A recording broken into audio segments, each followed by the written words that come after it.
I snuck into a private event where the senior director of YouTube's algorithm, Todd Beaupre, got special permission to privately share new information that YouTube has never revealed anywhere else about their algorithms. And I was able to document everything, including a couple pieces of information that changed my YouTube strategy forever. My name is JeremyB. I own and run all the YouTube channels that you could see on your screen right now, so I've got a big history of success on YouTube. Let's go. Todd Beaupre's first major key within the algorithm is that it's just a reflection of viewer behavior. Simply put, how the algorithm behaves is just a reflection of how the viewers are interacting with your content. They see it as like this mysterious mythical entity that's just like randomly deciding your video's performance or not. But the reality is, if your video's performing poorly, it's not the algorithm that hates your videos, it's the audience. You see, the biggest thing YouTube cares about for their viewers is the long term of them coming back for years or even decades into the platform. And so the recommendations are based on helping viewers find videos they want to watch as best as they can. Because if a viewer enjoys the video, they're going to stay on the platform longer. And that's just exactly what YouTube wants, and it's what it's going to reward your videos for doing. And to reflect this, YouTube started incorporating a new metric known as viewer satisfaction that they're using to influence video performance. So instead of only just looking at the quantity of watch time that your video is receiving, YouTube is now doing its best to predict the quality of watch time on a video and how much the viewers actually enjoyed that video, not just how many watched it in the first place. This is measured through something known as viewer signals, which includes but is not limited to what a viewer watches, what they watch next after the current video, how long they watch for, what they don't watch or leave early on, as well as where they are watching from,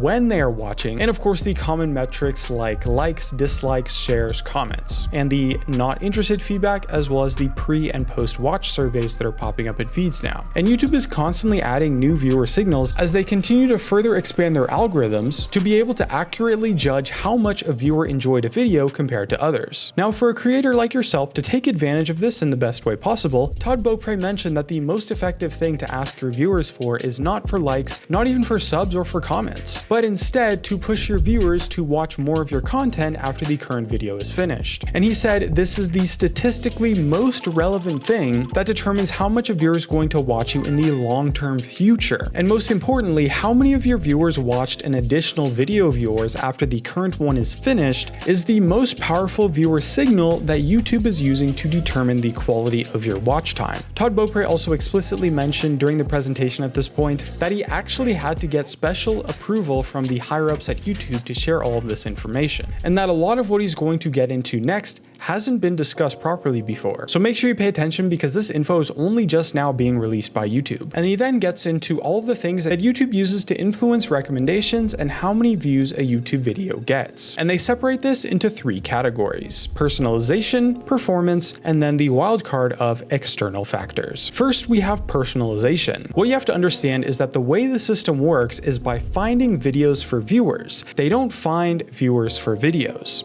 Essentially, a viewer comes to YouTube, and YouTube then pulls recommendations for that viewer individually, based on everything that they know about that viewer up to that point. YouTube will look at all the past channels they watched, their subscriptions, their recent watch sessions, the topics they've watched, the videos they've watched, as well as many more advanced things like the viewer signals we talked about earlier. Most notably, the device type and when they are watching during the day. And then YouTube shows that viewer new videos, based on things that it's predicting will perform well based on all of the available information that it has. It's kind of similar to Amazon's recommended system of like people that bought this item also bought this item too, but just with videos. YouTube creates a viewer profile for someone based on their behavior, and then recommends content to them based on the successful behavior of similar viewer profiles. And so every video on YouTube, assuming it has at least some views, has like this paired set of similar or adjacent content that performed really well alongside it. And every time a viewer watches a video, the system takes a look at what else they've watched previously, and then it boosts all of those past videos in its relationship to the current one that they're watching, if you engage with it really well and showed high quality watch time, that is. And so then for future recommendations, they get shown other videos that performed really well to similar viewer profiles that also engage with that content in a successful way. Both when, where, and how a viewer watches all have an impact on this. So a viewer is going to get different videos recommended to them depending on what type of device they're watching from, what time of the day they're watching looking at, and also the physical location that they're watching from too. And again, this is all just a reflection of the broad viewer behavior, as we see trends like some viewers might watch consistently longer, more serious content in the evenings before they go to bed, while other viewers might enjoy more educational or motivational stuff when they wake up in the mornings. It all gets crazy complicated, but over time, the system has deeply learned the patterns for how viewers behave, and it's simply building recommendations based on the past successful behaviors of all the real people watching YouTube. Probably the clearest example of this is viewers watching from TV screens, where Todd mentions that viewers watching from TVs watch about 4 times longer on average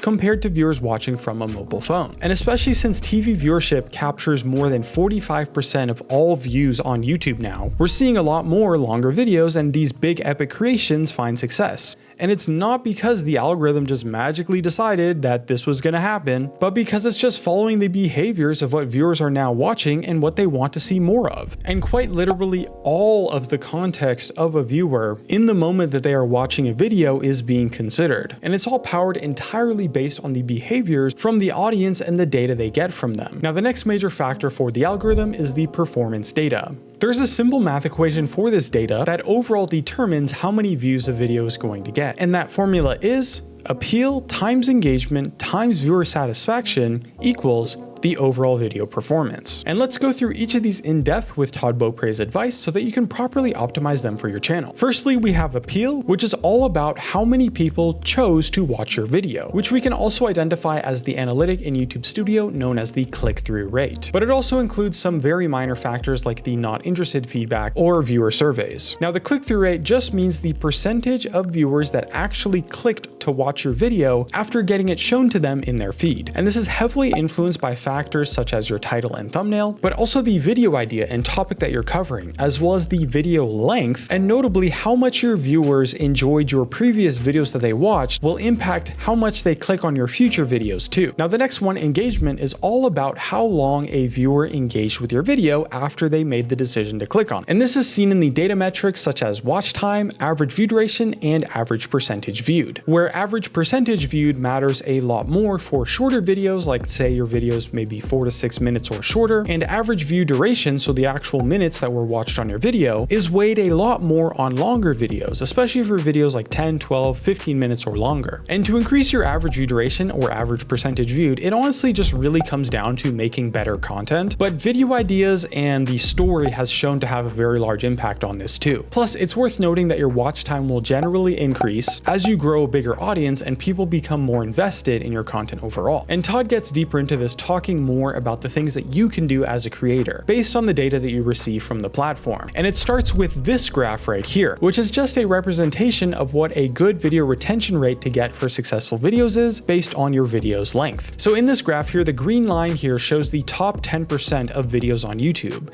and the black line at the bottom here shows the median performance of videos as a whole. And generally anything that's close to or above the median here is definitely enough watch time for a video to get massive views, as long as you also have a really good click-through rate. And anything near or above the green line on this graph is truly special content. And if you can get that with a decent sample size, it's almost guaranteed to go viral. Those are like the crazy videos you see getting millions, if not tens of million views, when combined with a good click-through rate and good viewer satisfaction. Some other engagement data that Todd talks about is the frequency of uploads and how channels perform based on those metrics. And what he said was that generally, if you're posting frequently, less than 5% of your total audience will watch 75% of your uploads or more. So while your core audience does still have value, the overwhelming majority of your audience is going to be new and casual viewers. And so if you can increase the appeal of your content to casual audiences, you can skyrocket the long-term performance of videos, as all of your videos can end up getting pushed to viewers through your new uploads over time. And so when it comes to upload frequency, what we can do is take a look at the data here in YouTube Studio of average views per viewer that a channel has, and with this we can find the right balance of quantity and quality for your channel. And I would say you want your average views per viewer to be at least 20% or more of how often you're actually uploading. You can find this data in the audience tab, by the way, if you click see more right here. So let's say you're posting maybe 12 videos a month. If your average views per viewer in that month is 3 or more, then that means your audience is probably engaging with your content quite well and maybe you could actually post a little bit more. If not, it means that maybe you're posting too many videos that viewers aren't interested in and should consider instead focusing a bit more on quality rather than quantity and posting a bit less. And Todd also gets into some fun examples of some older MrBeast analytics that he got permission to share during this presentation. And so in this example, in the last 28 days for MrBeast, 34% of his viewers were watching his channel for the very first time, even though he is one of the most well-known channels on YouTube. There is so much potential for new viewership that even for the absolute biggest channels on YouTube, a third of their entire audience are people watching them for the first time. And this makes perfect sense when you find out that YouTube is also still growing by about 80 million new users per year. And they also still have 2.7 billion active monthly users on the platform. And that's not even counting the slightly less active users too. There is so much potential and opportunity on YouTube, and it's just only going to keep getting better and better. And then finally, for our third metric of the overall video performance, we have viewer satisfaction, which again is just all about how much a viewer enjoyed what they actually watched, which is measured using the viewer signals that we talked about during the first part of this video. Here's a quick little recap to refresh your memory, and you can pause the video if you want to read them again. YouTube is using all of these metrics to determine how many views your video gets and how much it actually gets shown to people. So if you're going to ask me, how can I get more views on my YouTube channel? You simply need to focus on improving your video metrics in relation to this formula. And so by the way, if you want to learn more about how to improve these metrics on your channel and the performance of your videos, this week I'm hosting a completely free 10,000 subscribers in 45 days YouTube bootcamp, where I'll show you the exact step-by-step process that I consistently use to grow completely new channels from scratch. Again, it's a completely free bootcamp. You can check it out and register at the link in the description or using the QR code on your screen right now. And back to the video, for our third major factor of the YouTube algorithm itself, we have the wild card. And this is where I think people can get a little bit confused, and that is the external factors. And this is also known as just all the things that are outside of your control that will still influence your video's performance. And so this includes things like the viewer's general interest in your video topics, your competition, as well as the seasonality. And so when it comes to topic interest, Todd describes it as just the viewer's demand for your type of content. Different topics are going to have bigger or smaller audiences, and those audience interests are going to change and develop over time. And he gives the example of this graph right here from the interest of certain games from Google Trends. Here we have the games Fortnite, Minecraft, and Among Us. Among Us peaked insanely hard in 2020, and a ton of people started making videos about it. But then the audience kind of just got bored of it. They lost interest and moved on to watching other games. And everyone that was making Among Us videos at the time had their views absolutely just plummet, despite not actually changing anything at all with their content. If anything, they improved their content while their views continued to go down. And a lot of those creators at the time thought there was some crazy algorithm shift happening, or maybe they were getting shadow banned, but the reality was that the viewers had just lost interest in that type of content. And this type of situation is especially common in niches like trends, gaming, entertainment, really just anything where people eventually get bored of it over time and move on to other things. And there's also the supply side of things to take into account when meeting the demands of viewers. And we can measure this as really the competition. YouTube's data and analytics are generally all built around comparing your videos to each other. But there are millions of channels out there, and most viewers are watching about 100 channels a month or even more. So even if a video has good metrics compared to other videos on your channel, if the supply side of things is a little bit too high, aka if there's too much competition, and maybe what you're doing has been done before by a lot of creators already, and as a result, viewers won't want to watch that content anymore. People aren't going to be interested in watching some type of video for the 16th time. And likewise, they're not going to want to watch something that's kind of just an inferior version of something they've already seen before. So as a creator, the most important thing here is to be making videos that have your own unique spin on things, and doing something that's at least in a different or ideally better way than creators that are bigger than you. For example, in the Among Us situation, what happened at the time was when the game blew up and became this huge crazy trend, it was super easy to get views right at the start if you were early, even with kind of subpar content, because there was a huge demand from the viewer side of things. But over time, tons of creators jumped on the trend, and even just like 6 months later, the standard of video you needed to reach to perform super well became like 10 times higher, because there was just 10 times more creators making videos about the topic, and viewers had already watched 10 times more content about the topics at that point. And Todd clarifies here as well that when it comes to algorithm changes or these big algorithm shifts, while they did used to happen in the past, nowadays it's just not really a thing anymore.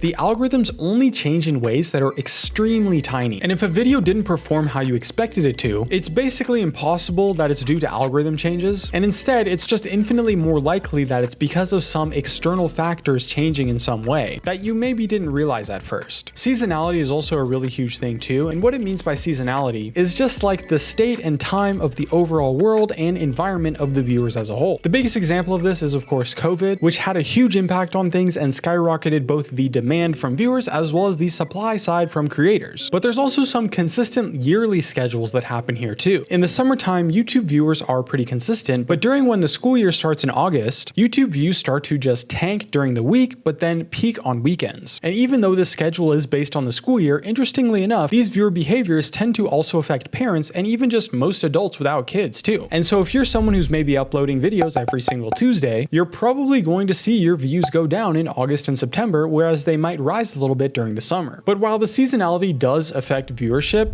there's not really all that much you can do about it at the end of the day. So really just try not to stress about it too much and just focus on making the best videos possible. Because even though people might watch videos a little bit less on like a Tuesday in August, your videos are definitely still going to get shown to people over time if they deserve to be, based on all the factors that we discussed before. So it's best to just focus on what you can control and really just ignore the rest. YouTube controls a few specific factors to influence the viewer behaviors on their end. Most notably, YouTube has a completely separate recommendation algorithm for every possible way that a viewer might find a video, including but not limited to the homepage, suggested videos, the watch next section, search results, as well as the autoplay feature. You've got end screens, channel pages, subscriptions, the shorts feed, the shorts shelf, and all sorts of other stuff too. And the biggest one for all of these is the homepage algorithm. You need to really focus your content on appealing to new viewers that have never seen you or your channel before. And so you should really try to think about your video ideas, your titles and thumbnails, your content style through the lens of a viewer that has never seen anything from you before ever. And focus on grabbing those new and casual viewers as much as possible for the best overall performance. The other really significant view source on the platform is from the suggested videos and watch next sections too, and this also includes the autoplay algorithm as well. And here YouTube has a lot more context because it's something that only comes up after you've already clicked on a video. So there's a lot more personalization to suggest what a viewer watches next. And so for creators to hack this algorithm, Todd mentions the best thing is to create a library that encourages binge watching and relates your videos to one another, such as creating a series or just doing kind of similar topics in different ways within a focused niche. Or honestly, I think you can just also do this by just having really good content. I mean, that alone is more than enough to build natural interest from your viewers to watch more of your content. And I would say a lot of the other view sources are not as important or relevant for optimizing as a creator, but it's just good to understand that videos get shown in different ways depending on the traffic source that the viewer is watching from. And the way YouTube decides to recommend your videos to people is independent for each of those traffic sources. For example, I've had plenty of videos that did horrible on the homepage and got no views from there, but then they just absolutely crushed it on the autoplays and went crazy viral from there and got promoted a ton from there instead. And different channels are going to perform differently with different types of traffic sources. That's just totally normal. I myself have some educational channels that just absolutely crush views from search results. I have other channels where we post longer videos with really big stories that go crazy hard on the autoplays and suggested views, as well as views from TV viewers. And on some of my content, we might have really good clickbaits where they just pop off on the homepage and browse features. It all just depends on your content at the end of the day and how you're marketing it. So just make sure you're considering that context when comparing yourself to other channels. If you enjoyed this information, be sure to check out my completely free YouTube 10,000 subscribers in 45 days bootcamp. Again, it's literally free. You could join it at the link in the description or scan the QR code on screen right now to sign up and register, and you'll be able to watch it right away. Thank you guys so much for watching, and I'll see you in the next video.